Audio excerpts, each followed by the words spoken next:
श्री जनक जी। निमि वंश में जितने भी राजा हुए सभी जनक कहलाते थे। ब्रह्मज्ञानी होने से इन सबों की विदेह संज्ञा भी थी, किंतु जनक के नाम से अधिक प्रसिद्ध सीताजी के पिता ही हुए हैं। उनका यथार्थ नाम सीरध्वज था। सीरध्वज नाम का एक कारण है। सीर कहते हैं हल्की नोक को। एक बार मिथिला देश में बड़ा अकाल पड़ा। विद्वानों ने निर्णय किया कि महाराज जनक स्वयं हल से जमीन जोतकर यज्ञ करें, तो वर्षा यज्ञ के लिए जमीन जोत रहे थे कि हल्की नोक लगने से पृथ्वी में से एक कन्या निकल आई। वही जगतजननी आए और उन्हीं को अपनी सगी पुत्री मानकर महारानी सीताजी हुई। महाराज जनक उन्हें अपने घर लालन पालन करने लगे। ये पूर्ण ब्रह्मज्ञानी थे। मैं मेरे के चक्र से सर्वथा छूटे हुए थे। वे सदा ब्रह्मरूप में स्थित रहते हुए ही प्रजापालन का कार्य समुचित रूप से करते रहते थे। बड़े बड़े ऋषि महर्षि इनके पास ज्ञान चर्चा करने तथा ब्रह्मज्ञान सीखने आते थे। ये इतने लोकप्रिय थे कि सभी इन्हें चाहते थे। ये शिवजी के बड़े भक्त थे। शिवजी ने अपना माहेश्वर धनुष इन्हें धरोहर के रूप में दे दिया था। वह इनके घर में रखा था और उसकी पूजा होती थी। कहते हैं एक बार घर को लीपते समय श्री जानकी जी ने एक हाथ से उस प्रलंकारी विशाल धनुष को उठा लिया और जमीन को लीपकर उसे फिर ज्यों का त्यों वहां रख दिया। उसी समय महाराज ने प्रतिज्ञा की कि जो कोई हमारे इस माहेश्वर धनुष को उठा लेगा, उसी के साथ में सीता जी का विवाह करूंगा। श्री तुलसीकृत रामायण में जनक जी का चरित्र बहुत ही संक्षिप्त रूप में वर्णित हुआ है, किंतु जितना चरित्र उनका अंकित हुआ है वह इतना सुंदर है कि उसमें गांभीर्य, तेज, विद्वत्ता, ज्ञान, प्रेम आदि गुणों का अद्भुत सम्मिश्रण हुआ है। उसमें परस्पर भिन्न गुणों का ऐसा सामंजस्य है कि देखते ही बनता है। महर्षि विश्वामित्र जी के साथ श्री रामलखन मिथिलापुरी पधारे हैं।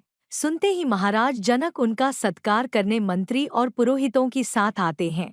आकर वे विधिवत ऋषि की पूजा करते हैं, कुशलक्षेम पूछते हैं। ऋषि ने रामलखन को पुष्प लेने भेज दिया था। इसी अवसर पर वे अनूप भूप किशोर आ जाते हैं। आहा, उन्हें देखकर ज्ञान शिरोमणि महाराज जनक की क्या दशा हो जाती है। मूर्ति मधुर मनोहर देखी, भयो बिदेहु बिदेहु बिसेशी। मन प्रेम में मगन है, शरीर की सुदबुद्ध नहीं। बहुत चेष्टा करके महाराज जनक ने अपने को संभाला और अपने मन का भाव ऋषि विश्वामित्र के सम्मुख प्रकट करते हुए कहा। ब्रह्मा जो निगम नेति कही गावा, उभय बेश धरी की सोड़ावा। सहज विरागरूप मनु मोरा थकित होत जिमी चंद चकोरा। इन्हीं विलोकत अति अनुरागा बरबस ब्रह्म सुख ही मन त्यागा। तब विश्वामित्र जी ने इशारे से राजा के अनुमान का समर्थन करके फिर श्री राम का संकेत पाकर कहा, रघुकुल मणि दशरथ के जाए, मम हित लागी नरेश पठाए। जब किसी राजा से धनुष टस से मस नहीं हुआ, तब महाराज जनक ने सब राजाओं को संबोधन करके कहा, अब जनी कोठ माखे भट मानी वीर बिहीन मही मैं जानी। तजहु आस निज निज सुकृतु जाई जौपनु।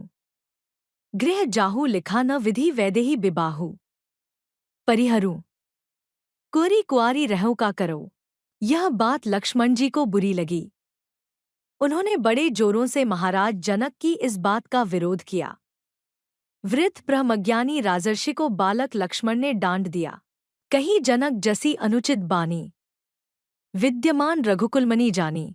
लक्ष्मण बहुत कुछ कह गए, किंतु जनक जी की गंभीरता भंग नहीं हुई। उन्होंने न लक्ष्मण जी की बातों का बुरा ही माना, न खंडन ही किया। श्री राम जी ने धनुष तोड़ दिया। इसे सुनकर परशुराम जी आए। वे बहुत उछले कूदे, बड़ी बड़ी बातें कहीं, किंतु जनक जी एकदम तटस्थ ही बने रहे। वे समझते थे कि जिन्होंने इतने बड़े शिवधनुष को तोड़ दिया है, वे स्वयं इनसे समझवृज लेंगे। हमें बीच में पड़ने की क्या जरूरत है। जब श्री राम जी वन को जाते हैं और भरत जी उन्हें मनाने के लिए चित्रकूट पहुंचते हैं, तो वहां भी जनक जी के दर्शन होते हैं। उस समय की उनकी गंभीरता श्लाघनीय है। वे स्पष्ट यह भी नहीं कह सकते कि श्री राम जी अयोध्या लौट जाया, क्योंकि लोग कहेंगे जनक जी ने जामाता का पक्ष लिया, और भरत के प्रेम को देखकर वे यह भी नहीं कह सकते कि भरत जी की बात न मानी जाए। अतः अपनी रानी से भरत जी की बहुत बड़ाई करते करते अंत में उन्होंने यही कहा, देवी परंतु भरत रघुबर की प्रीति प्रतीति जाई नहीं तरकी।